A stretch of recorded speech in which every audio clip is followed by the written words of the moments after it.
शांति।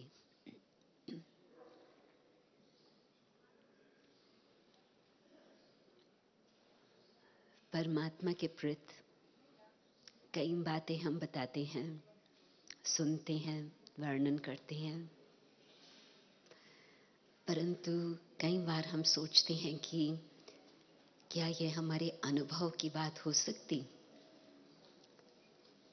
तो जब आत्मा की पहचान प्राप्त होती और परमात्मा का बहुत सिंपल तरीके से हमें जानकारी मिलती, तो सहज ही हम अपने मन को उस परमपिता परमात्मा की याद में एकाग्र कर सकते।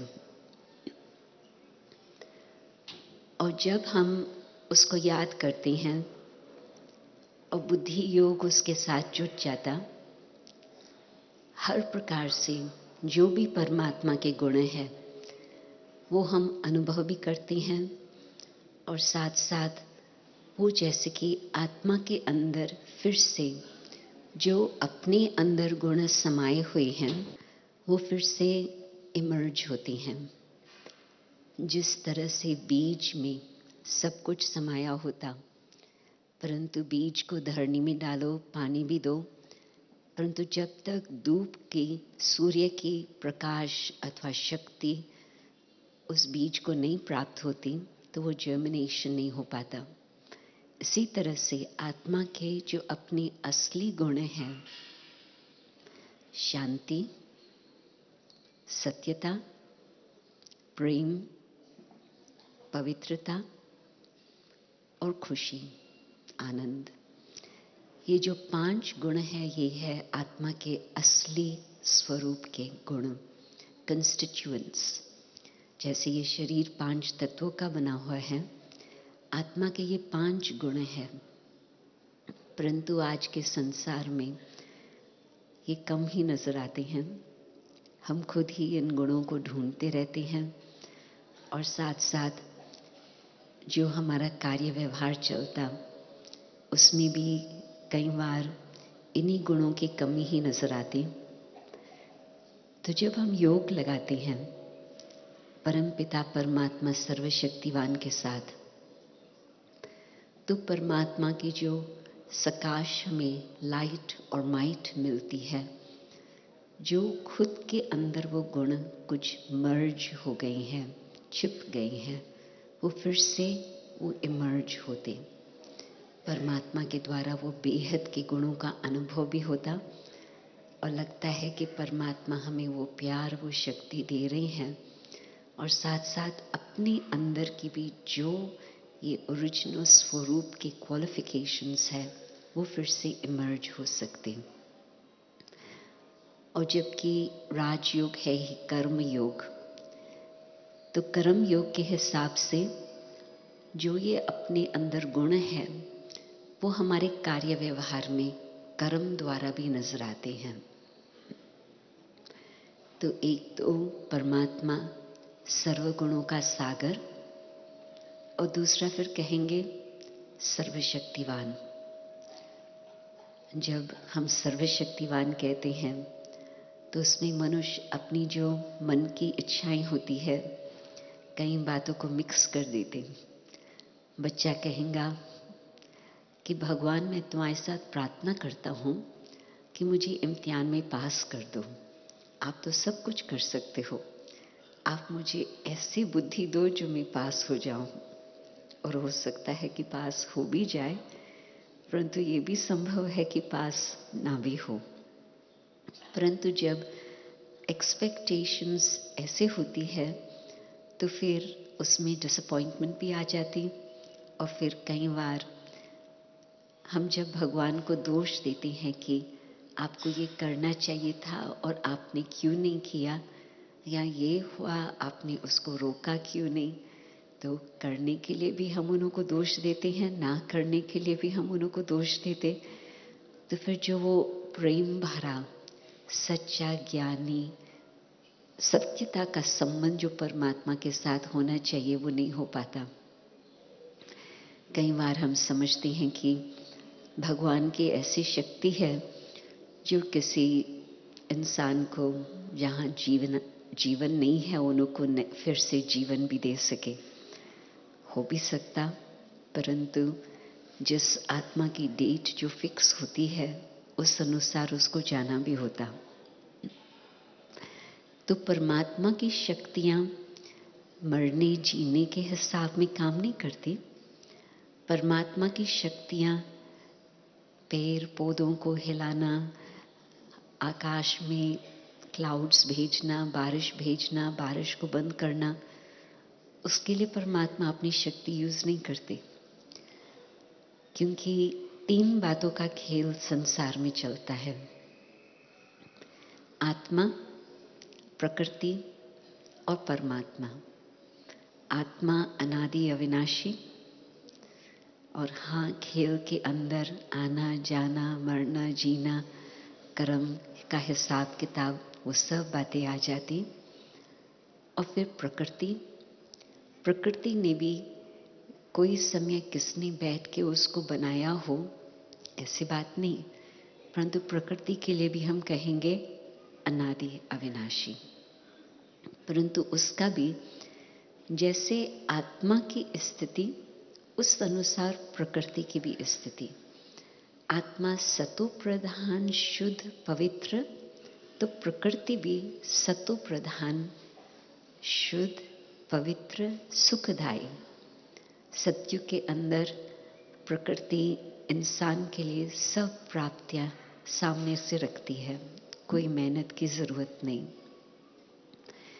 कलयुग में 100 साल पहले, 200 साल पहले भी प्रकृति का इतना खेल नहीं चलता था जैसे कि आज हम संसार में देखते हैं। आत्मा तमोगुनी, तमो प्रधान स्थिति में, तो प्रकृति की भी वही हालत हम देखते कि या मनुष्य आत्मा ने और आत्मा की जो स्थिति है उस अनुसार प्रकृति पर प्रभाव पड़ा। और जैसे आत्मा फिर से अपनी सतो प्रधान स्थिति को प्राप्त करेंगी, प्रकृति का भी अवश्य ही वो सतो प्रधान स्थिति प्राप्त करके फिर से प्रकृति सहयोगी अथवा सुखदायी बन सकती। ये बिल्कुल विश्वास है कि सत्युग फिर से आ रहा है, नया संसार सामने खड़ा है। तो दादी के इस विशेष एनिवर्सरी पर हम आप सबको ये खुशखबरी देनी चाहते हैं कि जरूर ये अंधियारे का संसार समाप्त होकर के स्वर्णिम दुनिया, सत्युग की दुनिया जल्दी में ही अवश्य ही आएंगी। तो अब परमात्मा की शक्ति, सर्वशक्तिवान की शक्ति क्या काम करती? विशेष 3 प्रकार से वो सर्वशक्तिवान की शक्ति काम करती है। एक तो परमात्मा आत्मा की बुद्धि को टच करके बुद्धि को पहले दिव्य बनाते, जिस आधार पर बाकी आत्मा अपने पुरुषार्थ से अपने आप में परिवर्तन कर सकती, परंतु साथ ही साथ परिवर्तन करने का संकल्प अपना, परंतु परमात्मा की शक्ति की आवश्यकता। तो सेकंड, जो हमें अपने जीवन में परिवर्तन होना चाहिए, हम चाहते भी हैं परंतु कर नहीं पाते, जिन आदतों को हम छोड़ने चाहते हैं, जिन गुणों को हम धारण करने चाहते हैं, वो जो शक्ति ऑलमाइटी अथॉरिटी से हमें मिलती, वो आज इस समय हम अनुभव कर सकते। और तीसरा, परमात्मा की वो शक्ति है जो प्रकृति को भी फिर से बिल्कुल सतो प्रधान बना सकती। आत्मा अपने पुरुषार्थ से, परमात्मा की मदद से फिर से पावन बनती, दोनों बातों का जोड़ हो जाता, मेल हो जाता। परमात्मा हमें पावन बनाए, परंतु हम फिर से अपनी पुरानी आदतों को रखें, तो फिर परमात्मा का मेहनत ही बेकार हो जाए। परंतु हमने संकल्प रखा और अपना पुरुषार्थ किया और परमात्मा की मदद मिली। और परिवर्तन आत्मा का हो गया, आत्मा सत्व प्रधान बन गई। और फिर तीसरी बात, प्रकृति को सत्व प्रधान बनाना। उसमें जैसे आत्मा सत्व प्रधान बनती गई, परमात्मा की शक्ति प्रकृति को भी सत्व प्रधान बना देती। आजकल इकोलॉजी, क्लाइमेट चेंज के ये बहुत ज़बरदस्त टॉपिक्स चल रही हैं और मनुष्य कई बार इसमें निराश हो जाते हैं, पता नहीं संसार का भविष्य क्या। परंतु ये विश्वास की बात है कि आत्मा अनादि, प्रकृति अनादि और परमात्मा की शक्ति द्वारा अवश्य ही आत्मा प्रकृति दोनों ही फिर से सत्व प्रधान बन करके वो सत्यता का संसार आएगा। क्या होता है जब हम सिर्फ फिक्र करते हैं तो फिक्र से कोई आपका काम बनता नहीं है। आप बैठ करके कोई भी बात का फिक्र करो, क्या आपकी रोटी बन जाएंगी? आप कोई बात का फिक्र करो, क्या आपकी तबीयत ठीक हो जाएंगी? आप कोई बात का फिक्र करो, क्या आपका बेटा बहुत अच्छा बन जाएगा? तो ये जो मनुष्यों की आदत हो गई है व्यर्थ संकल्प करना, फिक्र करना, उससे और ही समय और अपनी शक्ति खर्च हो जाती है, काम नहीं बन पाता। तो संसार के लिए भी हमें फिक्र करने की आवश्यकता नहीं, परंतु और ही शक्ति लेकर के, अपना शुभ संकल्प लेकर रख करके, अपना पुरुषार्थ करके और हम आगे बढ़ सकते। तो आज जो हम परमात्मा की शक्ति का अनुभव कर सकते वो किस प्रकार से? पहले तो जो हमारा ध्यान बिल्कुल बाहर की बातों में चला गया था, जिसको हम कहते हैं बाहर मुक्ता, सब बातों में आप थोड़ा सा जांच करके देखें, 90% तो क्या 99% हमारे जो संकल्प चलते हैं, it's not a new creation, it's reaction. जो हम देखते हैं, जो हम सुनते हैं, उस अनुसार हमारे बुद्धि में उसका रिएक्शन जो बनता, इस प्रकार के हमारे संकल्प चलते, जिसको हम कहेंगे कि बाहर मुक्ता। टोटल अटेंशन हमारा 99% ऑफ द टाइम बाहर की बातों पर है, और फिर जो संकल्प भी चलते उस अनुसार ही चलते। तो आध्यात्मिकता के मार्ग पर पहला कदम ही है कि हम ये सीखें कि हम अंतर्मुखी कैसे बने, हमारा अंतर ध्यान किस तरह से हो। और जब हम अंतर्मुखी बनते हैं, उसका ये मतलब नहीं होता कि हम संसार को छोड़ के कहाँ कोने में बैठ जाएं।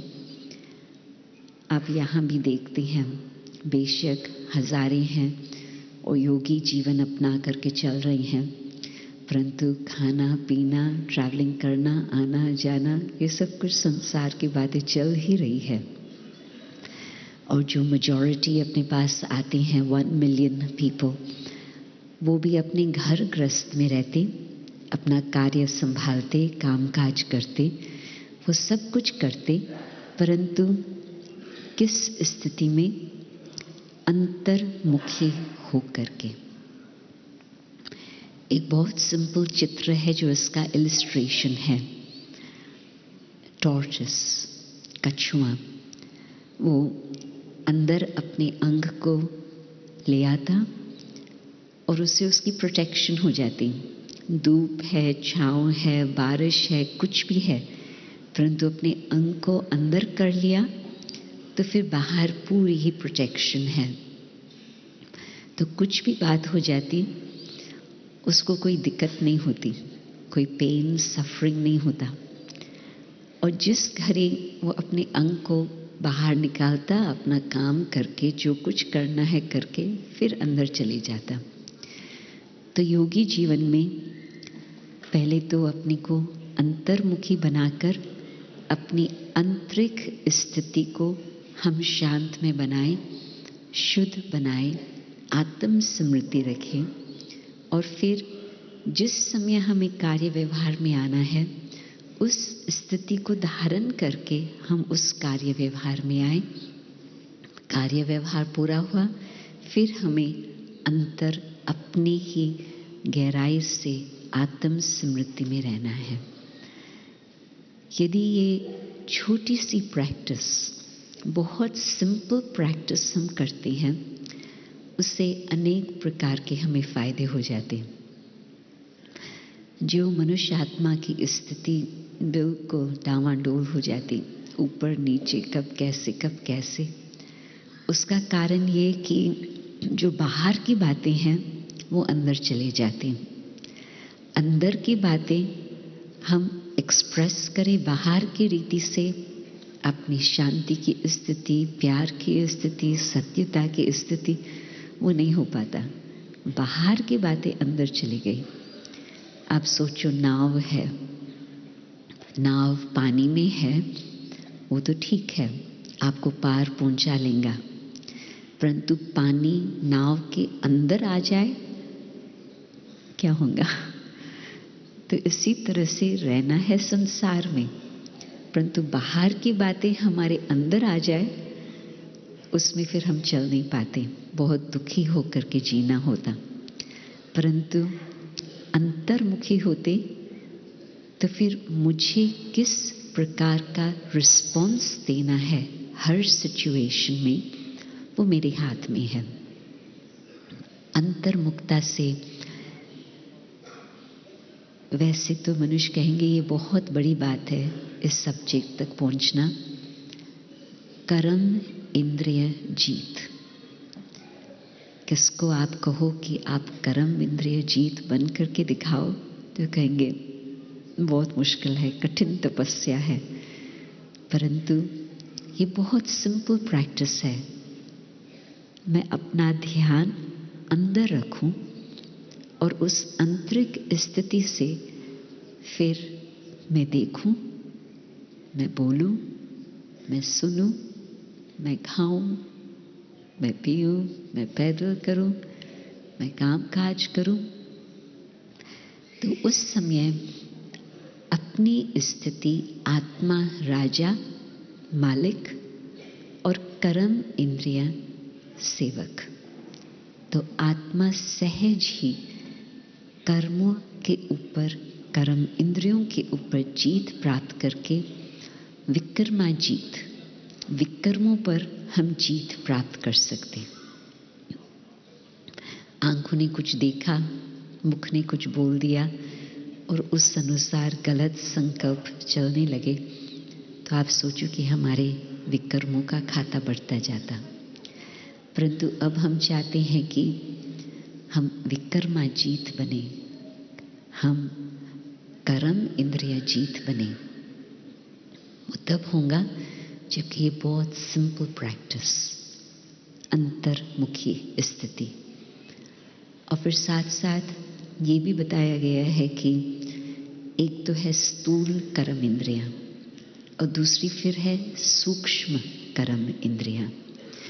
अपने मन, अपने संस्कार, अपनी बुद्धि इत्यादि। तो जब आंतरिक ध्यान होता, आत्म स्मृति का अभ्यास होता, तो पहले तो एक्सटर्नल कर्म इंद्रियां जीत, परंतु फिर सेकंड जो अपनी सूक्ष्म इंद्रियां हैं आत्मा की, उसके ऊपर भी हम ध्यान रख करके उसके ऊपर भी जीत प्राप्त कर सकते। मन को एकाग्र करना है, बुद्धि को बिल्कुल श्रेष्ठ शुद्ध बना के रखना है, संस्कारों को पवित्र बनाना है। ये सब आता है बस अपनी आत्म स्मृति, आत्म स्थिति से। तो आत्मा का ज्ञान और फिर साथ साथ वो प्रेरणा जो हम आंतरिक ये अभ्यास चालू रखें, वो आता है उस सर्वशक्तिवान के द्वारा। जैसे बैटरी डिस्चार्ज होकर के कोई काम नहीं कर पाती, फिर बैटरी को चार्ज करना होता। मैं समझती 90% यहाँ जो बैठे हैं उनके जेब में या पर्स में मोबाइल फ़ोन ज़रूर होगा। आप यदि उसको चार्ज न करो तो वो आपके काम की चीज़ नहीं होंगी, कितनी भी एक्सपेंसिव फ़ोन हो, परंतु आप चार्ज करेंगे तो फिर वो आपके लिए काम की चीज़ हो जाती। तो परमात्मा के साथ जो सर्वशक्तिवान है, बुद्धि का योग लगाने से वो रिचार्ज आत्मा हो जाती, वो शक्ति प्राप्त होती जो हम फिर ठीक प्रकार से काम कर सके। मैं जब पेरिस में थी 13 नवंबर को वो टेररिज्म का रहा, और फिर 30 नवंबर को जो क्लाइमेट चेंज का कॉन्फ्रेंस था तो उसमें हाज़िरी थी। तो बीच में 20 दिन की मार्जिन थी, तो अभी तक वो मेमोरीज सबके मन में बहुत फ्रेश थी। तो कहते थे कि आजकल ऐसे कुछ लग रहा है कि इंसान भूल गया है कि इंसानियत क्या होती है, मानव मानव नहीं रहा। वो सब कुछ देखकर सुनकर कईयों के मुख से ये निकलता था या कईयों के मन में भी ये चलता था। तो आज यदि कलयुग के अंत में मनुष्य आत्माओं की यहाँ तक स्थिति पहुंची है, परंतु परमात्मा सर्वशक्तिवान का कार्य, कल्याणकारी आत्मा की जो भी स्थिति है, आत्मा का उत्थान करते। इसी हिसाब से योग लगाएं, शक्ति प्राप्त हो तो इंसानियत वापस लौटे। परंतु भगवान तो चाहता है कि हम फिर से अपने देव स्वरूप को प्राप्त करें। मानव से देवता किए कर्तन लागे वार। भगवान को बहुत टाइम नहीं लगता मनुष्य को परिवर्तन करके फिर से उसको देवता स्वरूप तक पहुंचाना, परंतु भगवान शक्ति देंगे, लेने का काम हमारा योग लगाने से। दूसरी शक्ति जो हमें बहुत ही जल्दी प्राप्त होती यदि हम इस छोटे से अभ्यास को चालू रखते, आंतरिक ध्यान, अंतर्मुक्ता का अभ्यास। द सेकंड है समेटने की शक्ति। किस प्रकार से आप देखेंगे कि बुद्धि हमारी बहुत बिखरी हुई है। जब अनेक बातों में हमारा ध्यान चला जाता है, कोई भी हमारा कार्य ठीक प्रकार से नहीं हो पाता। आजकल विदेश में एक विशेष शब्द पर बहुत ध्यान देते हैं लोग। उस शब्द का है डी क्लटर। मीन्स जो मनुष्य का आदत है फैलाना। आप अपने कमरे में जाओ, हर बात फैली हुई। आप अपने कबर्ड को खोलो, हर बात फैली हुई। ऑफिस के खाने को खोलो, फैलाव। तो जब बहुत ज़्यादा फैलाव है, उसका कारण एक ये भी बताते कि बुद्धि इतनी बिखरी हुई है। तो डी क्लटर, सिंप्लीफाई करना, पैकअप करना। जो हमारी ज़रूरत की बात है वो हम सोचें, जो हमारे काम की चीज़ है वो हम रखें, और इतना हम सिंप्लीफाई करते जाएंगे तो हमारी बुद्धि की क्लैरिटी बहुत बढ़ती जाएंगी। आज अभी एक इस घड़ी में आप सोचो कि जो आधा घंटा बीता उसमें आपकी बुद्धि कहाँ तक एकाग्र थी और कहाँ तक कुछ पास्ट की बातें याद आती रही और कहाँ तक फ्यूचर के लिए आपको कोई बात का फिक्र चलता रहा। तो आप देखेंगे कि पास्ट की बातों का, हाँ, जो कुछ मुझे सबक सीखना है उससे, मैं उस बात से सीख करके यहाँ एकाग्र रहूं, और जो बातें मुझे भविष्य के लिए फिक्र है, फिक्र से कोई बात बनेगी नहीं, परंतु जो मुझे आज करना है मैं फोकस करके वो मैं करेंगी तो फिर भविष्य अपने आप ठीक हो ही जाएगा। तो अपनी बुद्धि को भी प्रेजेंट में रखना, जिसको वैसे तो शब्द आज का फैशन हो गया है कहना माइंडफुलनेस। बहुत लोग आज का वहाँ पर कहते हैं माइंडफुलनेस बहुत आवश्यक है। मतलब कि मन हमारा आज प्रेजेंट के समय एकाग्र रहे। तो बुद्धि को ऐसी शक्ति हो जो पास्ट की पैकिंग हम कर लेवें, जो काम की बात है वहाँ पर हम फोकस करें और सोचें, न कि बुद्धि में वो सारी मिलावट हो जाए जिसमें फिर यहाँ की बात वहाँ की बात पुरानी बातें सब मिक्स हो जाती। तो फिर उस समय कोई क्लैरिटी नहीं रहती कि अभी किस प्रकार से मुझे सोचना चाहिए, किस प्रकार से मुझे कदम आगे बढ़ाना चाहिए।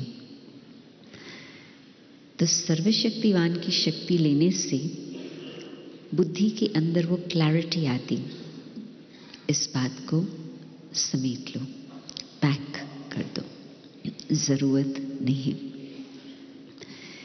अब इस बात के लिए हाँ मुझे अपना समय देना है, गहराई से इस बात पर सोचना है और सोच करके उस बात से ऐसी शक्ति लेनी है जो वो हमारे प्रैक्टिकल स्वरूप जीवन में आ जाए। आप देखेंगे कि इस तरह से बुद्धि को क्लीन रखना, सिंप्लीफाई करना, जीवन बहुत सरल चित बन जाती। सहज सहज जीवन में हम चल सकते और औरों के लिए भी हमारे साथ संबंध रखना सहज हो जाता।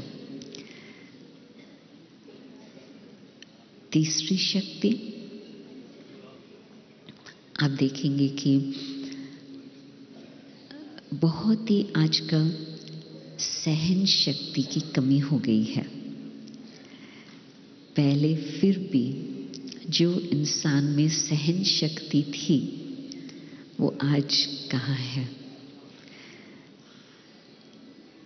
मुझे एक सीन याद आती, टेलीविजन पर दिखाया कि एक स्थान पर कहाँ केमिकल्स रिवर में आ गए थे। एक देश में केमिकल फैक्ट्री से वो केमिकल्स आ गए थे और फिर दूसरे देश तक वो पानी पहुंच गया। और जिस देश में फिर वहाँ पर लोग पानी के ऊपर सब कुछ आधार होता, वो पानी उनके काम का नहीं रहा। तो फिर गवर्नमेंट ने कहाँ कहाँ विशेष स्थान फिक्स किए कि यहाँ पर आप लोगों को साफ पानी मिल सकता, आप वहाँ से जाकर के पानी लो। ये यूरोप की बात है। तो यूरोप में तो उन को बहुत सुख सुविधाएं हैं बहुत करके, परंतु इस समय उनको अपनी बाल्टी लेकर के वहाँ एक सेंट्रल जगह पर जाकर के पानी लेना पड़ा। साफ पानी वहाँ से मिलता था। बड़े बड़े लोग रो रहे थे, उनसे ये सहन नहीं होता था कि हम अपने आराम के घर से निकलकर बाल्टी से पानी लेकर के आए। कहने का मतलब कि स्वच्छ पानी मिल रहा फिर भी शुक्र है, या फिर भी हमें सब कुछ सुख सुविधाएं हैं, परंतु नहीं, क्योंकि घर बैठ के हमें वो स्वच्छ पानी नहीं मिला, वो रो पड़े। परंतु ये तो एक छोटी सी एग्जाम्पल है। प्रकृति के खेल में हम देखते हैं कि आजकल बहुत कुछ हो रहा। क्या हमें इतनी सहनशीलता है जो हम हर बात को उस समय सहन करके अपनी शांति की स्थिति बनाकर रखें, या उस समय हम गुस्से में आ जाएं, जोश करें या नाराज हो जाएं, क्या करेंगे? अपनी तैयारी आज से होंगी तो फिर भविष्य में हम अपनी स्थिति को संभाल पाएंगे। तो एक तो है एक्सटर्नल बातों का इफेक्ट, उसमें सहन करना, परंतु फिर दूसरा है जो मनुष्यों के साथ व्यवहार होता। कोई समय था जो सब यही सोचते थे कि संबंध जो बना है उस संबंध को हमें अंत तक निभाना है। आज का वो लक्ष्य नहीं रहा। और फिर उसमें जब ये लक्ष्य था कि हमें तोड़ निभाना है अंत तक, जीवन भर के हम साथी हैं, और आज एक भिन्न एटीट्यूड हो गई है। और विदेश की हवा भारत में तो जल्दी ही पहुंच ही जाती है आजकल हर बात में। वहाँ पर आजकल कभी भी ये नहीं सोचते कि इस संबंध को मुझे अंत तक तोड़ निभाना है। और ही एक बिल्कुल अलग प्रकार की भावना आ गई है, इट्स एन एक्सपेरिमेंट। आज ये हमारे साथी है, इट्स एन एक्सपेरिमेंट। नहीं बनेगी कोई बात नहीं, हम सहन क्यों करें। जीवन बहुत वैल्यूबल है, सहन करने का मतलब नहीं है। ठीक है, इससे नहीं बने, दूसरे के साथ संबंध रख करके एक्सपेरिमेंट करेंगे, तीसरे के साथ, चौथे के साथ। तो समय कुछ बदल गया है, परंतु यदि हम उससे शक्ति लेवें और जीवन में कुछ अपनी टॉलरेंस कैपेसिटी को बढ़ाएं, तो मुझे लगता है कि जीवन कुछ और प्रकार से हो सकती। यदि आज मैंने थोड़ा टॉलरेट किया, आगे के लिए उसका फल बहुत मीठा निकलेगा। जिस तरह से पेड़ होता है और छोटा बच्चा है और फल देखता है तो वो कोशिश करता है फल हमें मिले, परंतु पत्थर हो सकता है कि फल न निकाले, परंतु पेड़ को ही वो ठोकता रहे। परंतु आखिर भी तो पेड़ के पास कुछ और चीज नहीं है, फल ही है। कितना भी किसने उसके ऊपर पत्थर मारा होगा, परंतु आखिर भी वो पेड़ अपना फल ही देगा। तो योग शक्ति ऐसी वस्तु है जिससे हम अपनी आंतरिक कैपेसिटी को बढ़ा सकते, टॉलरेंस कैपेसिटी हमारी बढ़ सकती, और संबंध के अंदर हम औरों को सुख दे सकते अथवा प्यार का वातावरण बना करके रख सकते। तो वो टॉलरेंस कैपेसिटी से बात बदल सकती। टॉलरेंस कैपेसिटी की कमी है तो आज यहाँ संबंध टूटा, कल वहाँ संबंध टूटा। जीवन इस तरह से यदि चलती रहती तो फिर आखिर में हिसाब के बाद किताब हमारा इतना बना हुआ होगा जो आत्मा उसमें बिल्कुल बंधन में बंध जाएंगी। परंतु योग शक्ति द्वारा आत्मा चुकतू करे अपना बंधन, हर प्रकार से कर्मों के हिसाब किताब को समाप्त करके, जैसे मेरा बाप परमात्मा सुखदाता है, हम भी ऐसे बने, वो प्रैक्टिकल जीवन में हम ट्रांसफॉर्मेशन ला सकते। तो एक तो है सहन करना, परंतु एक कदम उससे आगे बढ़ना, उसमें हम ये कहेंगे कि जैसे नदी सागर में समा जाती तो हमारे अंदर वो शक्ति हो जो हमारी दिल इतनी बड़ी हो जो हम कोई भी बात को अपने अंदर समा लेवें। कुछ भी बात हो रही है, जितना हमने बुद्धि में उसको रिपीट किया, और आप देखेंगे कि बात को होने में कितना टाइम लगता, कुछ घड़ियाँ, कुछ चंद घड़ियाँ, परंतु मैंने उसको कितना मल्टीप्लाई किया अपनी बुद्धि में। उसको जितना समय मैंने दौड़ाया उतना समय वो मेरा दर्द बढ़ता गया। अपनी ही गलती से उन्होंने दुख दिया, परंतु हमने उसको बहुत बढ़ा लिया सोचते सोचते सोचते। और जो हमारे मन में चलता, बुद्धि में चलता, वो हमारे मुख से भी जरूर निकलता। फिर हमने उसका वर्णन भी किया। तो न सिर्फ वो दुख मैंने अपने पास रखा, परंतु वो कहानी दुख की मैंने औरों तक भी फैलाई। वो वातावरण भी हमने बना लिया। तो आजकल मोस्टली एक कहानी से अनेक कहानियां मल्टीप्लाई हो जाती, वो हम प्रैक्टिकल देखते हैं, जिस कारण से वातावरण बहुत दुख दर्द का बन जाता। परंतु यदि हम उस बात में परिवर्तन लाएं, अपने परमात्म योग की शक्ति द्वारा हम अपनी बुद्धि को लिमिट से अनलिमिटेड में ले जाएं, तो जो बात हो रही है हम उसका पर्सनल न लेकर के उस बात को हम मर्ज कर लेवें, उस बात को हम समा लेवें। ऐसे वो बात हमारे अंदर वो समा जाए जैसे सागर में नदी समा लेती, फिर उसका ऊपर से कुछ भी नजर नहीं आता कि हाँ ये नदी यहाँ पर सागर में आ गई, पता नहीं चलता।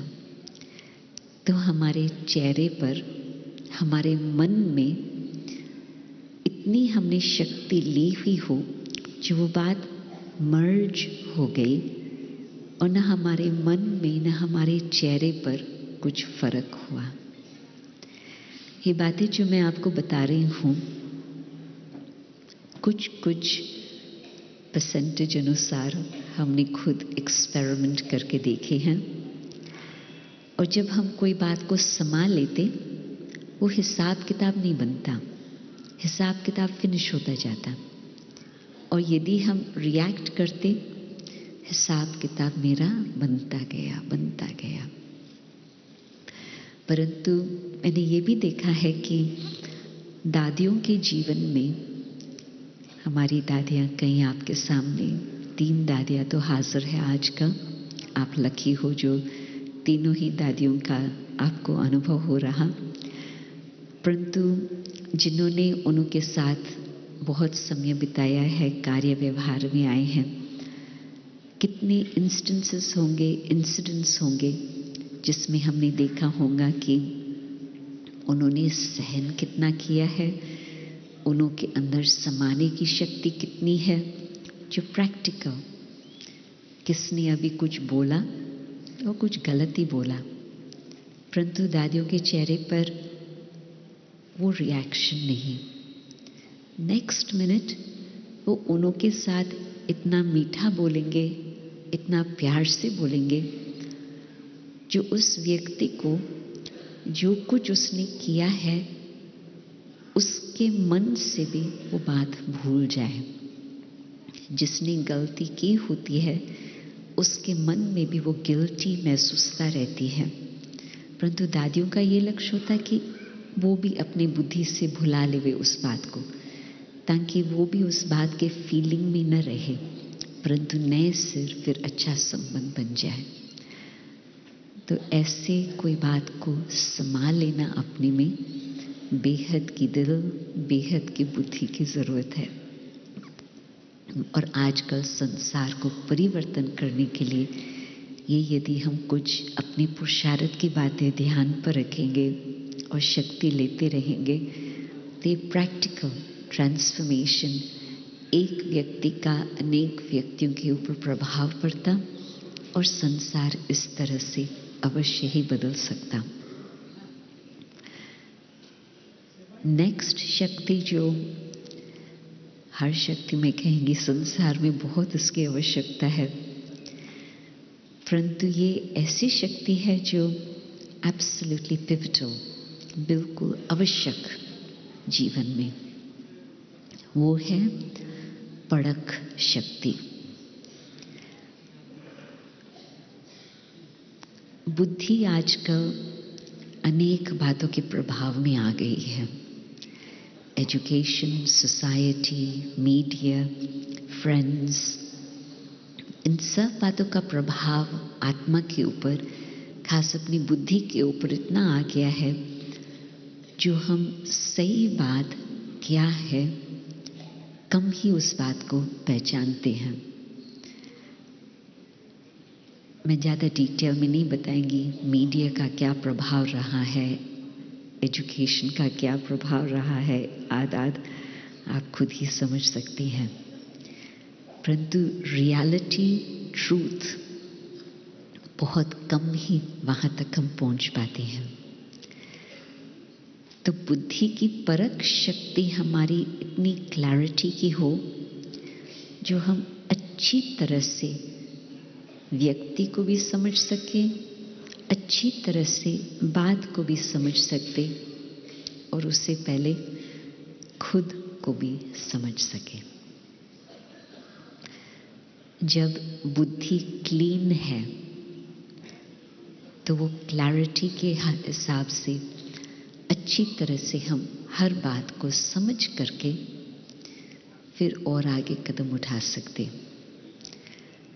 आप देखेंगे जैसे आजकल के समय सच्चा हीरा है, झूठा हीरा है।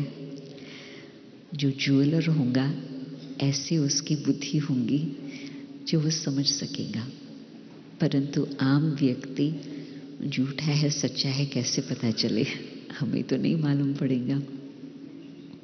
परंतु जिसने अपनी ट्रेनिंग करके अपनी बुद्धि की इतनी क्लैरिटी रखी है वो समझ पाएगा, या जिसको ऐसे अपनी आई ग्लास होगा जिससे वो देख सके।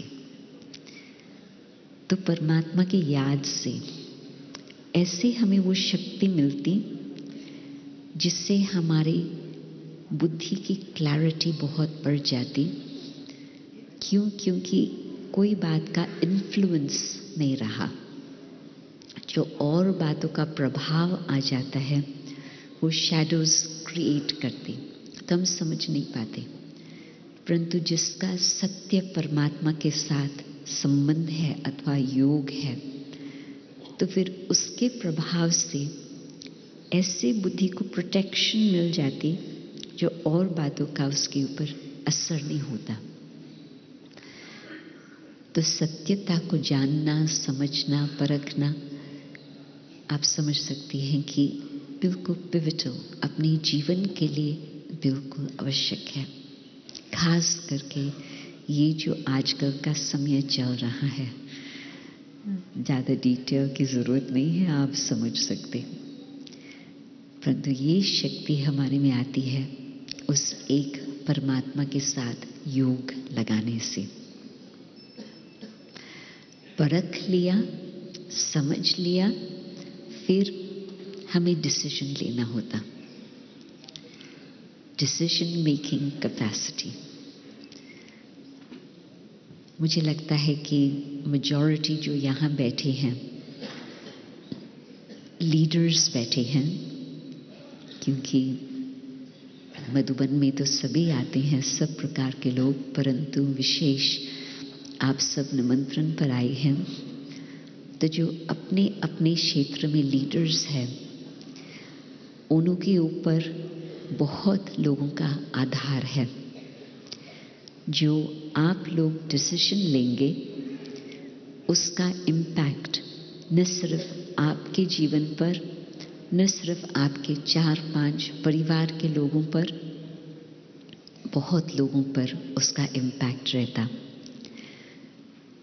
तो डिसीजन मेकिंग के आधार से आप अपने को आगे बढ़ा सकते, आपके जो संपर्क वाले हैं उनको आगे बढ़ा सकते। और यदि डिसीजन मेकिंग कैपेसिटी नहीं या इतनी नहीं जितनी आप चाहते हैं, तो उसमें फिर आप सोच सकते हैं कि कितना नुकसान होता। डिसीजन मेकिंग में एक और छोटा सा इमेज मैं आपको देती हूँ।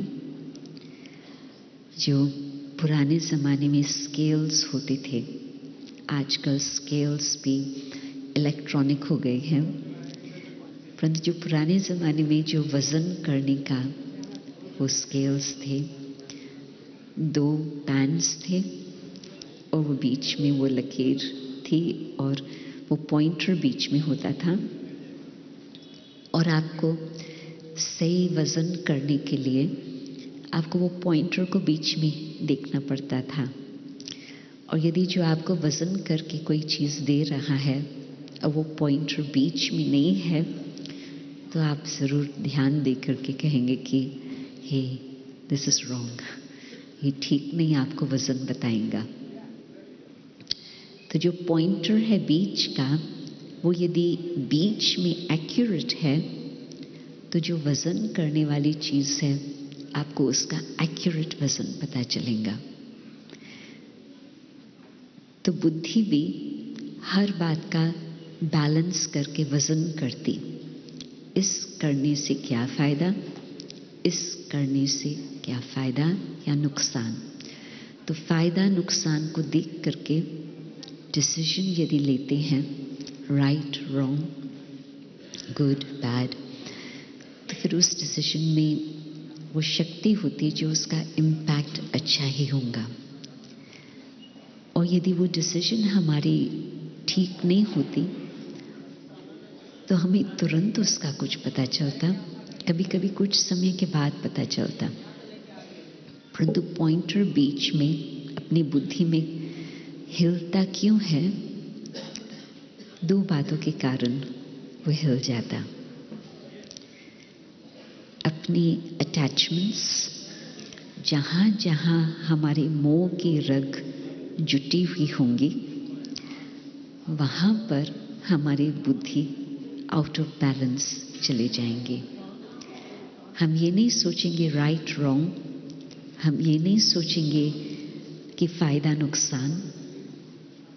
मोह की रग जहाँ गई, हमने उसके लिए ही सोचा कि इसको मैं क्या मदद करूं। और दूसरा, मोह के कनेक्शन की ही बातें हैं। डिज़ायर्स, अपनी खुद के लिए कुछ न कुछ आशा, और जहाँ डिज़ायर्स और अटैचमेंट्स आ गए, वहाँ पर डिसीजन मेकिंग कभी भी एक्यूरेट नहीं हो सकती। तो आज के ज़माने को थोड़ा झांक करके देखो, खास करके लीडर्स को देखो, और आपको पता चलेगा कि क्या हो रहा है। यदि इन बातों से मुझे ऊपर चले जाना है, मुझे क्या करना है और क्या कर रही हैं वो जाने, उन्हों की कर्मों की गति जाने, परंतु मुझे क्या करना है, परख लिया, सिचुएशन को समझ लिया, और अब मुझे अपनी बुद्धि को बिल्कुल एक्यूरेट एक के साथ योग लगा करके उससे ऐसी शक्ति लेनी है जो मेरे मन को सुकून हो कि ये जो मैंने डिसीजन लिया है बिल्कुल ठीक डिसीजन लिया है, और फिर जो काम होगा ज़रूर सफल होगा।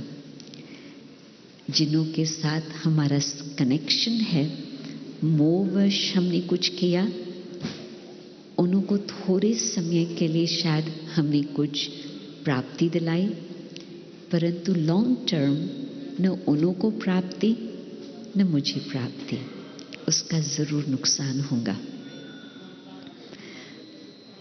फिर और ऐसी शक्ति हो जो कोई भी बात हमारे सामने आए, हमने परख लिया, डिसाइड कर लिया, और हम उस बात को फेस कर सकें, सामना करने की शक्ति। कई बातें को हमको सहन करना पड़ता, कई बातों में हमें सामना करना पड़ता, और एक कंफ्यूजन लोगों के मन में ये आती कि हम अभी इस बात को सहन करें या हम अब इस बात का सामना करें। कंफ्यूजन की कोई ज़रूरत नहीं, क्योंकि एक बहुत सिंपल गाइडलाइन है जिसको हम अपना सकते हैं। यदि हमारे सिर्फ प्रेफरेंस की चीज़ है, पसंदी की, तो हमारी पसंदी है ये, आपकी पसंदी है ये, और यदि मैं उस समय जिद करूं कि नहीं मेरी पसंदी ही चलेंगी, तो फिर टक्कर भी हो सकता, ब्रेक डाउन भी हो सकता। परंतु आपकी पसंदी है ये, और मेरी पसंदी कुछ भी हो, परंतु मैं कहूँ कोई बात नहीं, हर्जा नहीं, हम आपकी बात को स्वीकार कर लेते, उसमें एडजस्ट कर लिया, थोड़ा बहुत सहन कर लिया, नो प्रॉब्लम, ठीक है, गाड़ी और आगे चलेंगे, नहीं तो रुक जाएंगे। परंतु किस बात में मुझे सामना करना है? सहन करने की बात नहीं, सामना करना होगा जब हमारे जीवन के कुछ प्रिंसिपल्स की बात आ जाती।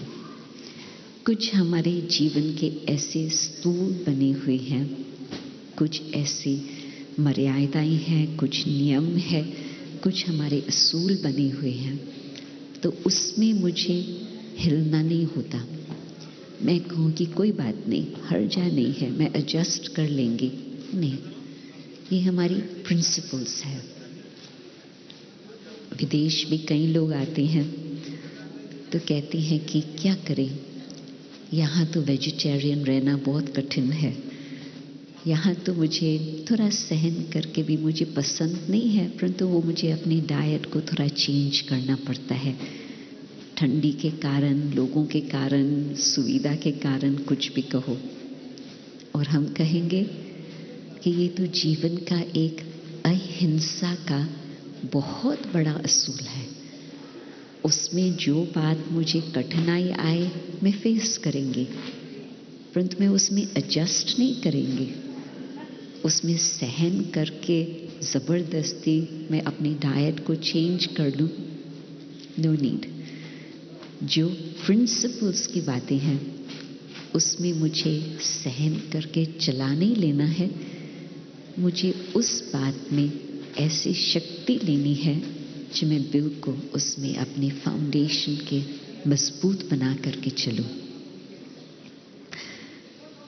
लास्ट शक्ति का ये जो कईयों ने चित्र देखा होगा कई सेंटर्स पर या अपनी पुस्तकों में भी ये सब बातें आती है, अष्ट शक्तियाँ जिसका हम वर्णन करते हैं। तो अष्ट शक्तियों में ये एक लास्ट शक्ति आती है जिसको कहते हैं सहयोग लेना और देना। और उसमें चित्र जो दिखाया है वो एक बहुत इंटरेस्टिंग चित्र है। आप लोगों ने गोवर्धन पर्वत की कहानी पढ़ी होंगी, सुनी होंगी। तो गोवर्धन पर्वत कैसे उठा, कितना भी उसको कोशिश करते थे नहीं हो पाए, परंतु बस एक छोटी सी उंगली, सभी ने मिल करके छोटी सी उंगली दी, वो पर्वत उठ चुका। उसका भाव, ये छोटी उंगली है सहयोग देने की निशानी। कलयुग का पर्वत कैसे उठेगा? जब हर एक का सहयोग होगा, जब सबके एक संकल्प से ये हम सोचेंगे कि हाँ, परिवर्तन का समय अब है, हमें परिवर्तन होना है, विश्व को परिवर्तन करना है, तो कलयुग का पर्वत उठ करके समाप्त होकर के सतयुग आ सकता। छोटी सी उंगली की बात है, अपने एक संकल्प की बात है। और प्रैक्टिकल में आप देखेंगे सहयोग का लेना और देना। सहयोग लेना, उसमें चाहिए नम्रता। सहयोग देना, उसमें अपने अहंकार को छोड़ना पड़ता, उसमें भी चाहिए नम्रता। जब मुझे कोई सहयोग दे रहा है तो यदि मैं लेने के लिए तैयार नहीं हूँ, उसका कारण मुझे अपना नशा है, मैं क्यों लूँ, मैं तो कर सकती। परंतु जो मैं एक अकेले करेंगे और जो 10 मिल करके करेंगे, आप समझ सकते हैं वास्ट डिफरेंस हो जाता। मैं एक अकेला कितना भी करूं फिर भी कुछ छोटा सा ही रहेगा, कुछ हद की बात हो जाएंगी। परंतु जब 10 मिल के करेंगे तो सहज सहज हो जाएगा। ये सारा कार्य किस आधार पर चल रहा है? सहयोग की शक्ति के आधार से। और यदि कोई एक व्यक्ति कहे मुझे करना है, वहाँ ही अटक जाएंगे, रुक जाएंगे। और फिर सहयोग लेना और सहयोग देना। एक कंपनी की कहानी मैं बताती हूँ। कुछ समय पहले उस कंपनी ने अपने पास स्पिरिचुअल ट्रेनिंग्स रखी थी, जिसका दूसरा शब्द उन्होंने रखा था self development training. Spiritual training, self development training, दोनों बातें एक समान है, क्योंकि सेल्फ डेवलपमेंट सच्चा सच्चा तब होता है जबकि स्पिरिचुअलिटी होंगी। तो इस कंपनी में उन्होंने ट्रेनिंग्स रखी थी, from executive to management to others. तो इस कंपनी में अप्लाई किया था कि हम फर्टिलाइजर प्लांट बनाएं। एक दूसरी कंपनी थी उससे अधिक बड़ी, 3 गुना बड़ी, उन्होंने भी अप्लाई किया था, रियल स्टोरी, कि हम भी फर्टिलाइजर प्लांट डालें। ये जो छोटी वाली कंपनी थी, उन्होंने 8 मास पहले प्रोजेक्ट कंप्लीट करके प्लांट को शुरू भी कर दिया, प्लांट कमीशन हो गया। दूसरी कंपनी अधिक बड़ी, रिसोर्सेस ज़्यादा, परंतु उनको अधिक टाइम लगा। कारण इस कंपनी में जहाँ पर सेल्फ डेवलपमेंट की ट्रेनिंग चली थी, उस ट्रेनिंग के अंदर एक खास ये सब्जेक्ट था कि एक दूसरे की विशेषता देख करके आपस में किस प्रकार से टीम वर्क होना चाहिए। और आप समझ सकते हैं कि जहाँ टीम है वहाँ पर हर एक की उंगली इकट्ठी होती तो फिर काम बन पाता। टीम वर्क हम कहें पर उसमें 1 या 2 का ईगो बनता तो फिर वो टीम नहीं काम कर सकती। तो ईगो के कारण फिर वो टीम वर्क टूट जाता या उसमें टाइम लगता अधिक।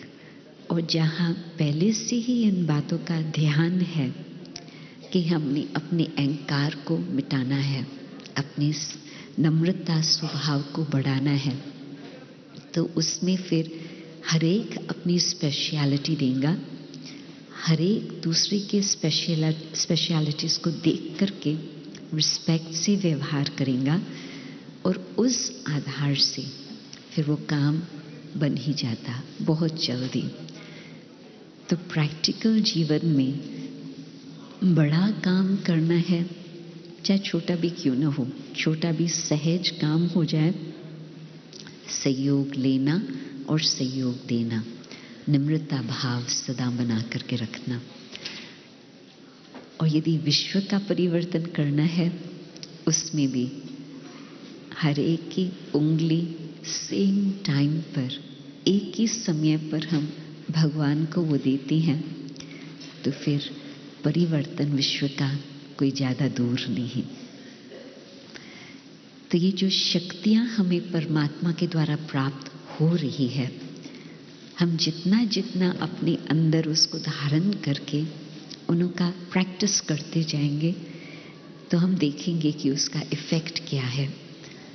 प्रैक्टिस करके रिजल्ट देखने से हमारा खुद में भी विश्वास बढ़ेगा, परमात्मा में भी विश्वास बढ़ेगा, परंतु साथ साथ ये एक नेचुरल जीवन बन जाएगा। फिर हमें ये सोचना नहीं पड़ेगा कि अभी ये तो बहुत बड़ी बात है, हम कैसे सहन करें, परंतु बड़ी बात को भी हम छोटा बना लेंगे। इंस्टेड ऑफ मैग्नीफाइंग, उसको बड़ा बना के उसको मिनिमाइज करेंगे। कोई बात को आप मिनिमाइज करो, आप जल्दी उस बात से पार चले जाएंगे। तो जो राजयोग को हम कहते हैं सहज राजयोग, सिंपल टीचिंग्स है, परंतु योग लगाते रहो, शक्ति लेते रहो और जीवन वाक्य में ही आपके बहुत सुंदर, बहुत सरल, बहुत मीठी ऐसी जीवन होंगी जिसमें आप संतुष्ट और अन्य आत्माएं जो आपके साथ परिवार में है, काम काज में है, आप उन्हों को भी संतुष्ट कर सकेंगे। तो आप सोचो, मेरा मन संतुष्ट, औरों के द्वारा भी वो संतुष्टता की खुशबू मिले, तो ज़रूर ऊपर वाला भी मेरे से खुश होगा, संतुष्ट होगा। और यदि हमने भगवान को संतुष्ट करके जीवन को बढ़ाया, कितनी सुंदर वो जीवन हो जाती। अभी हम 10-15 मिनट के लिए योग में बैठते हैं, और जिस तरह से कल कमेंट्री दे करके हम लोगों ने वो शांति में अपने मन को परमात्मा की याद में एकाग्र किया,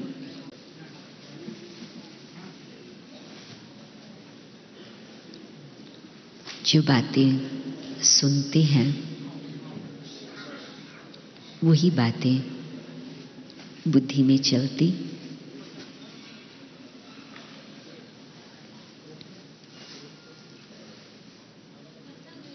और अब अंतर्मुखी होकर अपने मन को देखते कि हमारे मन के संकल्प कहाँ जा रहे हैं। अब हमें मन के संकल्प को अंदर की यात्रा की तरफ ले जाना है।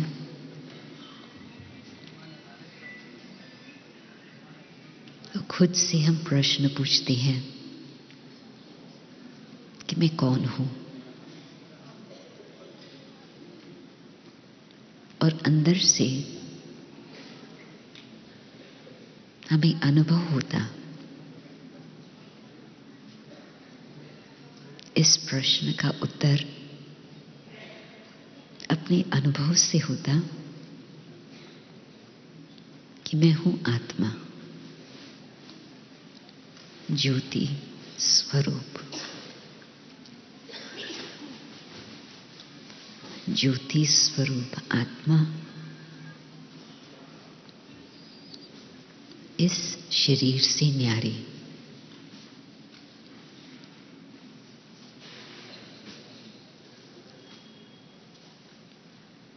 मैं आत्मा ज्योति स्वरूप, शांत स्वरूप।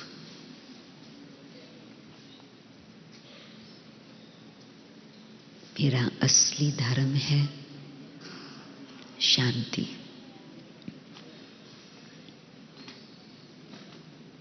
मैं शांत स्वरूप आत्मा, परमात्मा की संतान,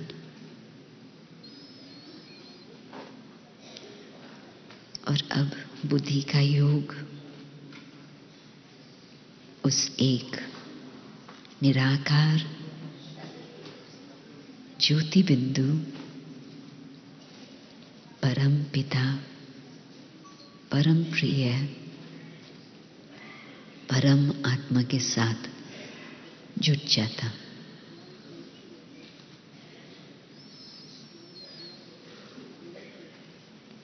आत्मा परमात्मा का मीठा संबंध, अविनाशी संबंध,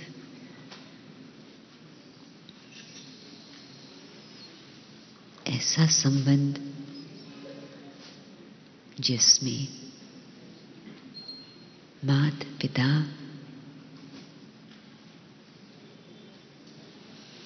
दाता,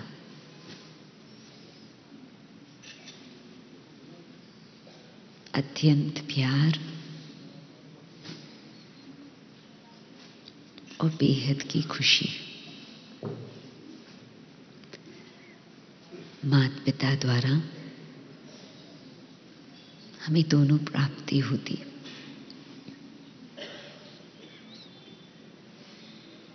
साथ ही साथ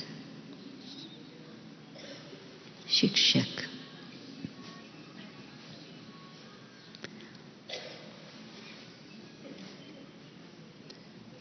सत्य टीचर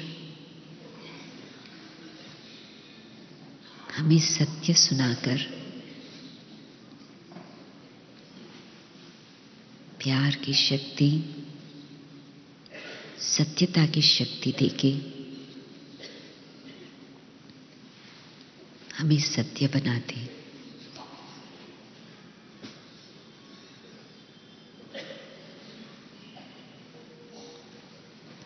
सद्गुरु हमें सही रास्ता दिखाकर इस संसार से पार ले जाते।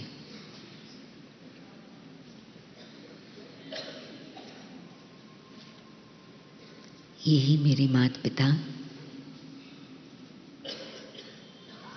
सर्वशक्तिवान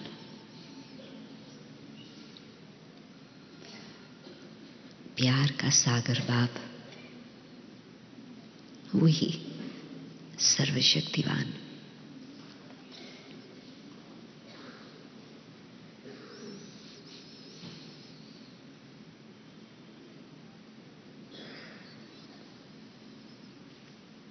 लाइट और माइट आत्मा को मिलती जा रही। आत्मा अपने अंदर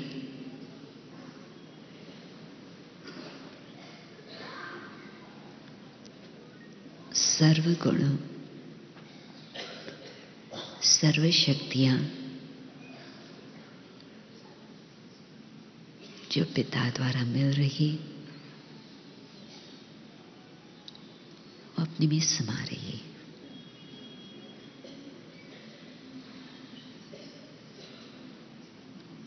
कमजोर आत्मा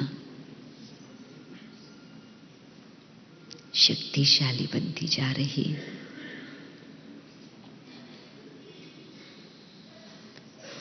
निर्बल आत्मा को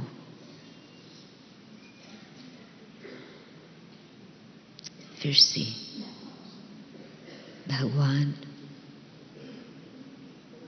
बलवान बना रहे।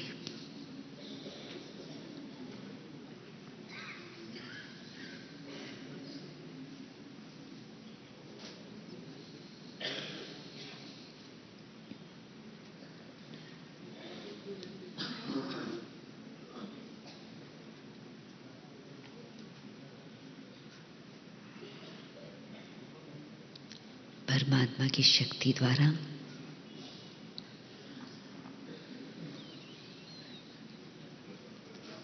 पूर्व का हिसाब किताब चुकता होता जा रहा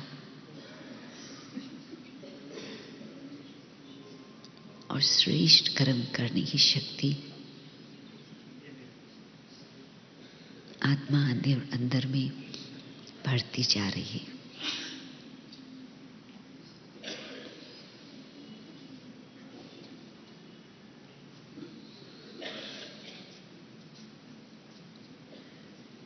परमात्म शक्ति बुद्धि को पावन बना रही है।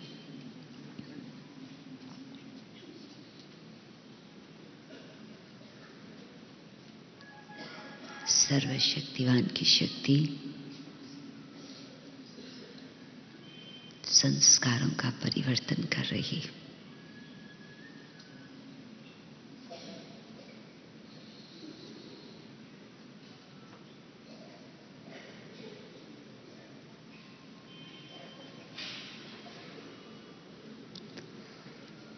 परमात्मा के गुण न केवल मेरे तक पहुंचते, किंतु वो प्यार, वो शांति, वो सत्यता, पवित्रता विश्व में फैलते जा रहे हैं।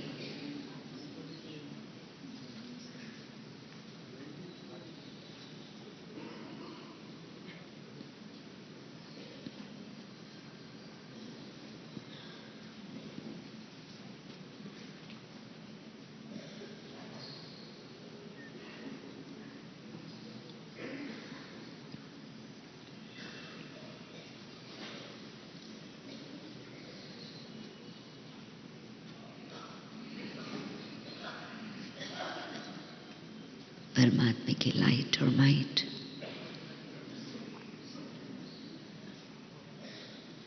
विश्व को पावन बना रही है।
बुद्धि की तार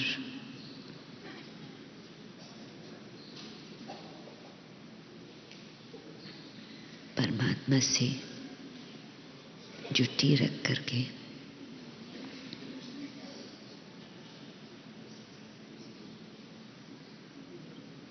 वापस अब इसी धरा पर आते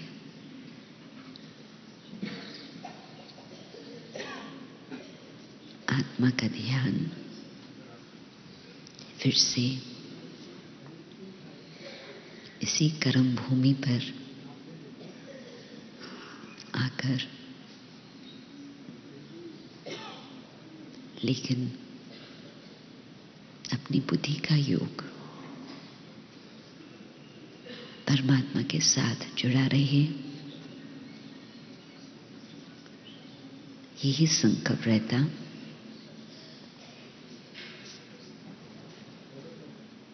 ताकि सर्वशक्तिवान की शक्ति के आधार से ही हम कार्य में आए।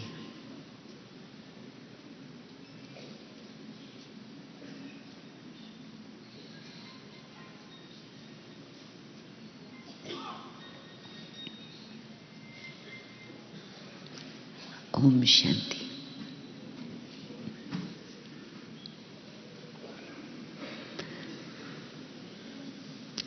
सवेरे शाम दिन के समय बीच बीच में जितना हम इस प्रकार से अभ्यास करते उतना ही हमारे जीवन में बहुत सुंदर अनुभव रहते। आप सभी ने शांति से इन बातों का सुना। धन्यवाद। ओम शांति।